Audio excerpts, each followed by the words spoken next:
प्रिय विद्यार्थियों, मैं रुबीन सरन माथुर, सहायक आचार्य आर्थिक प्रशासन एवं वित्तीय प्रबंध, assistant professor economic administration and financial management, EFM, राजकीय शाकंभर स्नातकोत्तर महाविद्यालय सांबरली जयपुर, आपका आज के इस ई लेक्चर में स्वागत करता हूं। विद्यार्थियों, पिछले ई लेक्चर्स में हमने आइसो प्रोडक्ट कर्व, समुत्पाद वक्र की विशेषताओं का अध्ययन किया था और आज के ई लेक्चर में विद्यार्थियों हम अध्ययन करने जा रहे हैं marginal rate of technical substitution, यानी तकनीकी स्थानापत्ति की सीमांत दर। विद्यार्थियों, तकनीकी स्थानापत्ति की सीमांत दर क्या होती है?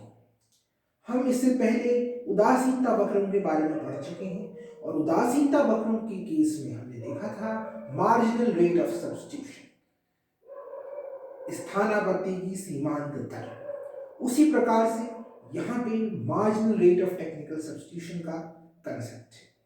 विद्यार्थियों, समोत्पत्ति वक्र विश्लेषण में स्थानापत्ति की सीमांत दर की धारणा अत्यंत महत्वपूर्ण है।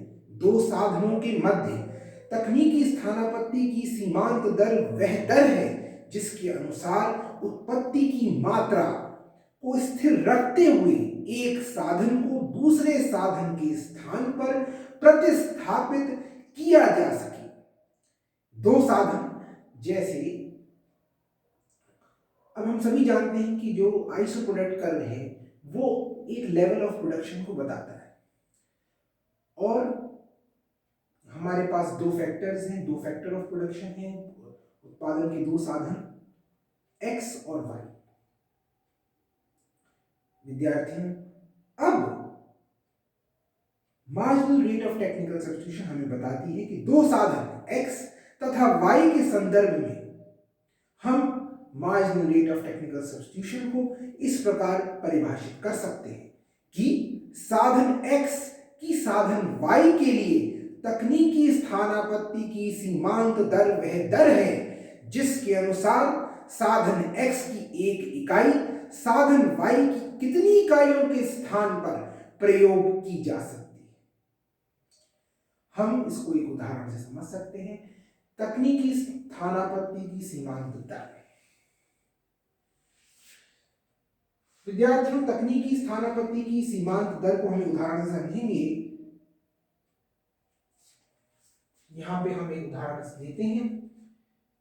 तकनीकी स्थानापत्ति की सीमांत दर का जो फॉर्मूला हम है, अगर हमने x और y दो उत्पत्ति के साधन माने हैं तो MRTS यानी marginal rate of technical substitution, marginal rate of technical substitution XY,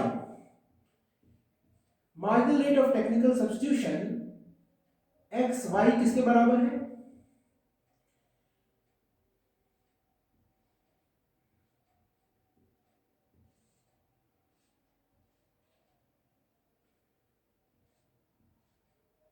change in y divided by change in x, यानी MRTS XY साधन x की साधन y के लिए तकनीकी स्थानापत्ति की सीमांत दर तथा परिवर्तन को दर्शाता है।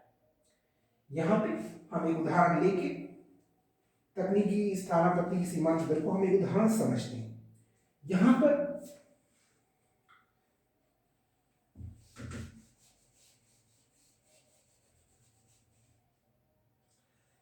हमें संयोग दे रखे,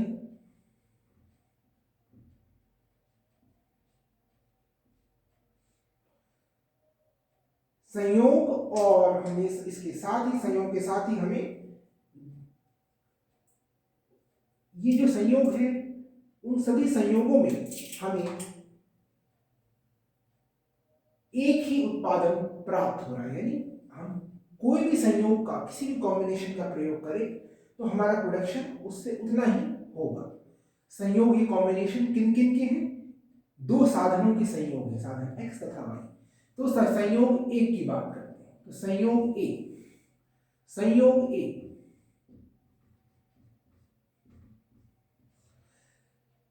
संयोग ए में हम देखते हैं कि यहां पे साधन x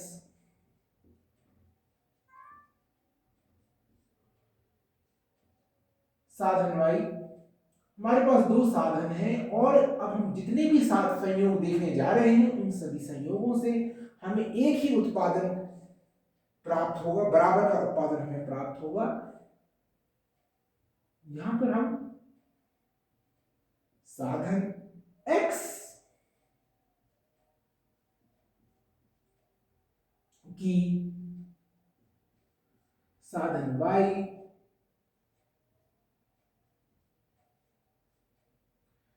के लिए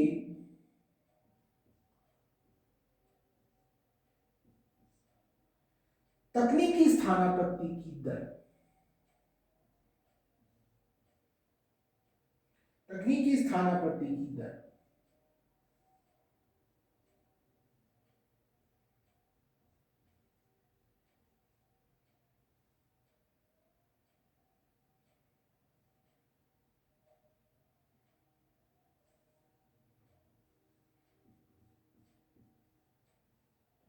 चलिए अब हम ए कॉम्बिनेशन लेते हैं।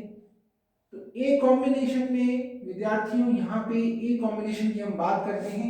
ए कॉम्बिनेशन में हम साधन x कितना यूज कर रहे हैं और कितना साधन y यूज कर रहे हैं। तो हम ए कॉम्बिनेशन में साधन x की एक इकाई ही उपयोग में ले रहे हैं जबकि साधन y की 12 इकाइयां उपयोग में ले रहे हैं।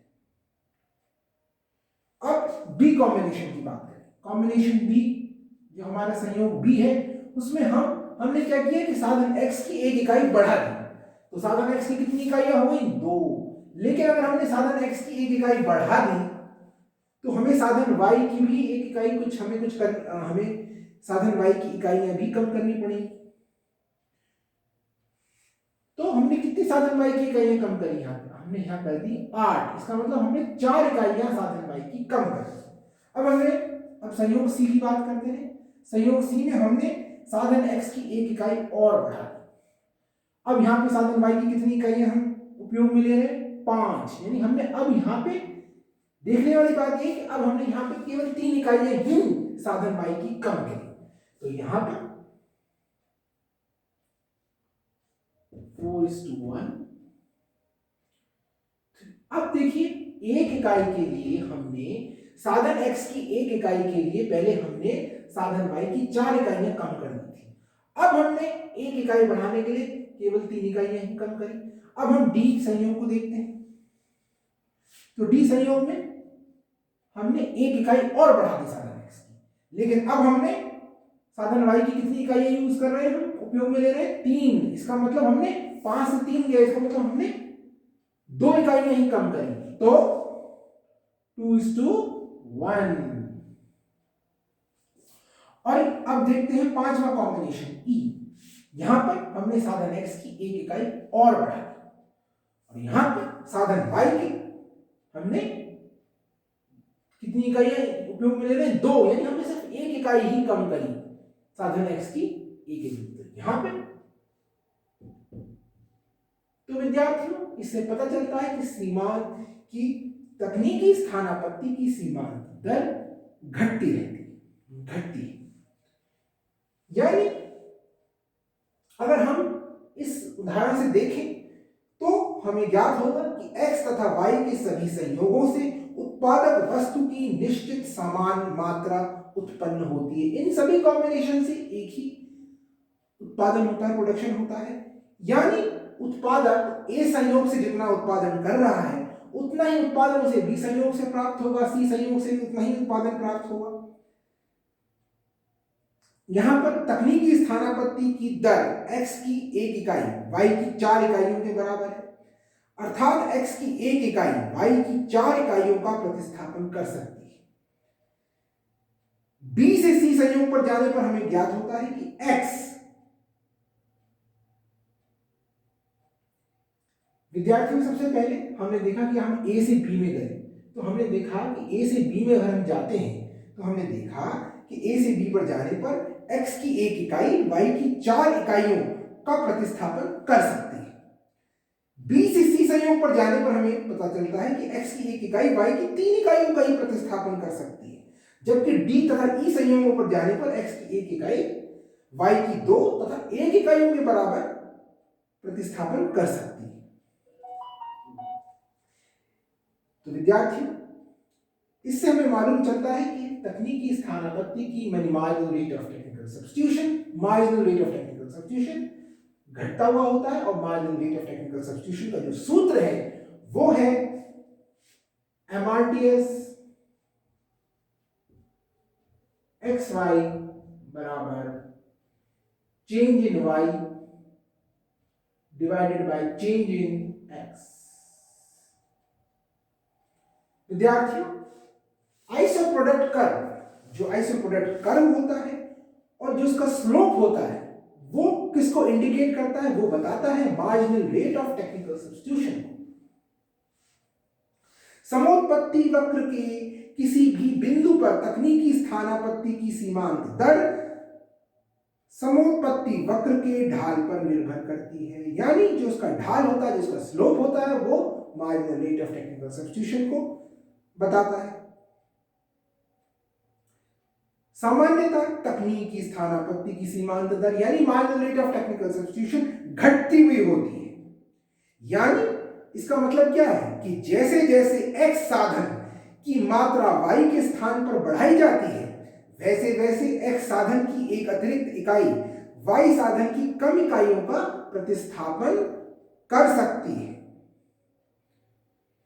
यानी जैसे जैसे x साधन की मात्रा y के स्थान पर बढ़ाई जाती है, वैसे वैसे x साधन की एक अतिरिक्त इकाई y साधन की कम इकाइयों का प्रतिस्थापन करती है। इसे ही तकनीकी स्थानापत्ति की घटती सीमांत दर का नियम कहते हैं। समोत्पत्ति वक्र अपने मूल बिंदु के प्रति उन्नतोदर यानी कॉन्वेक्स होता है, इसके कारण ही वो कॉन्वेक्स होता है। अगर marginal rate of technical substitution घटती हुई ना हो तो हमारा जो आइसोप्रोडक्ट कर्व है, समोत्पाद वक्र है, वो मूल बिंदु के प्रति उन्नतोदर नहीं होगा, कॉन्वेक्स नहीं होगा। क्या कभी ऐसा होता है स्टूडेंट्स? कभी आप ये सोच के देखिए कि हमने इंडिफरेंस कर्व में भी पढ़ा था कि जो मार्जिनल रेट ऑफ सब्स्टिट्यूशन है वो घटती हुई होती है। मान लीजिए, क्या क्या इसका अपवाद हो सकता है? क्या कभी ऐसा हो सकता है कि मार्जिनल रेट ऑफ सब्स्टिट्यूशन घटती हुई न हो? तो इसके भी अपवाद संभव है। Exceptions to the law of diminishing marginal rate of technical substitution। विद्यार्थियों, यद्यपि तकनीकी स्थानापत्ति की सीमांत दर सामान्यतः जनरली घटती हुई होती है, लेकिन कुछ दशाओं में ऐसा होना आवश्यक नहीं है। ये अब वो कौन कौन सी दशाएं? पहला,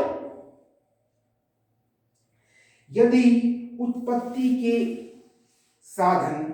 के दो साधन ऐसे हैं कि वे एक दूसरे के पूर्ण स्थानापन्न यानी परफेक्ट सब्स्टिट्यूट्स हैं, तो इनके मध्य तकनीकी स्थानापत्ति की सीमांत दर स्थिर होगी।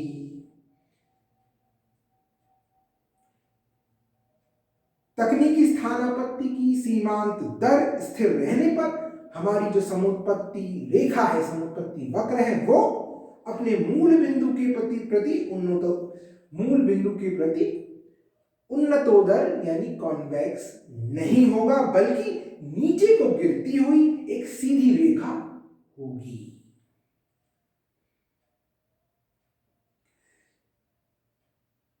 यदि ऐसा होगा तो x साधन की एक इकाई बढ़ाने पर y साधन की एक इकाई घटानी होती है। अतः तकनीकी स्थानापत्ति की सीमांत दर यहां पे समान रहेगी, क्योंकि दोनों जो साधन हैं वो परफेक्ट सब्स्टिट्यूट्स हैं।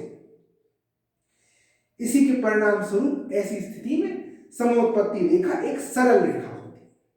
अब यदि हम दूसरा केस देखेंगे, पहला केस तो क्या था कि जो दोनों हमारे साधन हैं वो परफेक्ट सब्स्टिट्यूट्स हैं,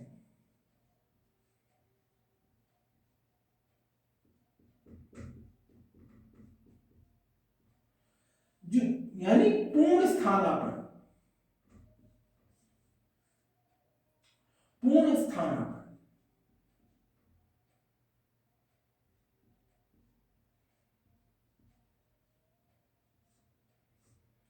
जो दूसरा यहां पे केस आता है वो है कि यदि हमारे उत्पत्ति के साधन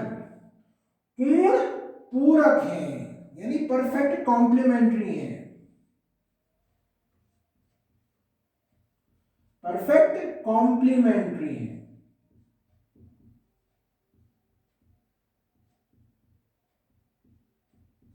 यानी पूर्ण पूरक हैं।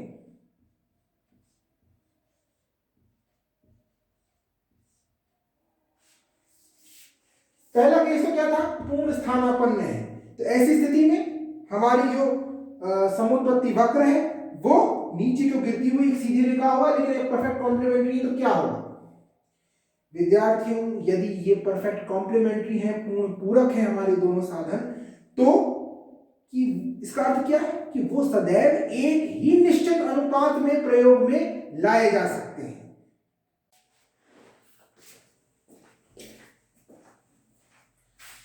विद्यार्थियों, यदि अब हम जो दूसरा केस पढ़ेंगे, हम पढ़ेंगे यदि उत्पादन के जो दोनों साधन हैं वो एक दूसरे के पूर्ण पूरक हैं, यानी कॉम्प्लीमेंट्री हैं, परफेक्ट कॉम्प्लीमेंट्री हैं, उस स्थिति में क्या होगा, अगर उत्पादन के दोनों साधन पूर्ण पूरक हैं तो इसका क्या मतलब है कि वे सदैव एक ही निश्चित अनुपात में प्रयोग किए जा सकते हैं।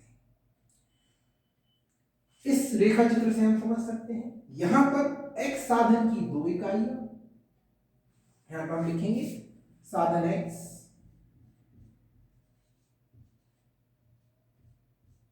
साधन x हमने मान लिया श्रम, साधन y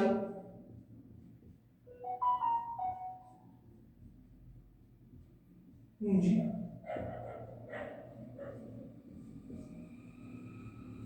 यहां पर साधन x यानी श्रम की 2 इकाइयां तथा साधन y पूंजी की 4 इकाइयों से 50 इकाई का उत्पादन हो रहा है।